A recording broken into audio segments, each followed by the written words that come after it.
Hello PANcasters, today we have Olivier back to talk about device onboarding to Panorama. Hi John, thank you for having me back today to discuss about the device onboarding process to Panorama.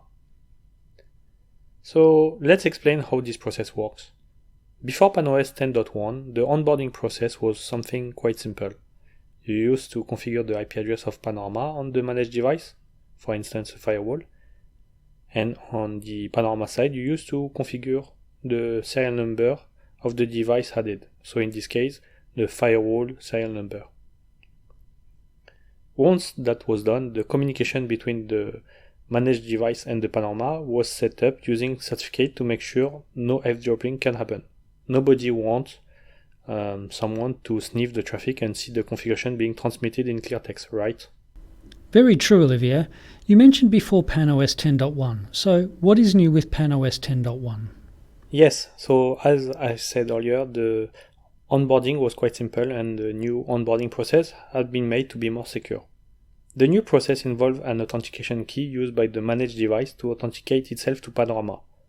With this hotkey, there is a mutual authentication in place. The Panorama needs to know the device serial number and the device needs to know the hotkey. The second change is about the certificate used to secure the communication between the Panorama and the managed device. Instead of using the default certificate on the system, the Panorama derives a new CA certificate, and it will use this CA certificate to issue a certificate for each managed device. So the big change here is that a device associated with company A's Panorama, if it needs to be managed by another company B's Panorama, it will require a new certificate from company B's Panorama. There's really no common certificate between company A and company B. Finally, you onboard your device to the active Panorama. You only work on the active Panorama and the device to onboard. If you have a high availability Panorama setup, there is nothing to do on the passive Panorama. Okay, so let's say I have an old device already managed by Panorama. Do I need to re-onboard it to Panorama?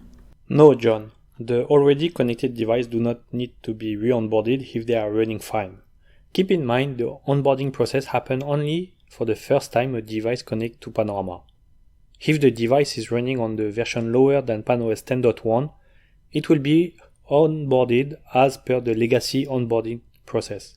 But if the device is running on PanOS 10.1 or above, it will go through the new onboarding process. Great, so is there anything special with a Panorama or a firewall replacement? That's the complicated part. So if you're using the legacy mode, there's nothing new. However, if you're using the new onboarding process, there are three possibilities. Case 1, a managed device is replaced. In this case, you simply have to onboard the device as any new device to Panorama. Case 2, a Panorama in high availability is replaced. In this case, make sure the remaining Panorama is primarily active and you add the replacement Panorama as secondary passive. Case 3, a standalone Panorama is replaced. In this case, you will have to re-onboard all the devices to Panorama.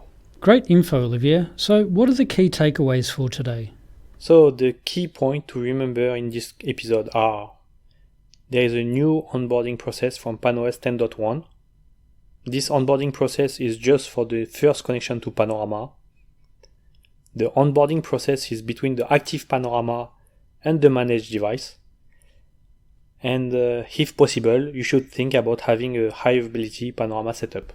Thanks, Olivier. Some great info on the onboarding process. PANcasters, remember to head to live.paloaltonetworks.com for the transcript and additional info.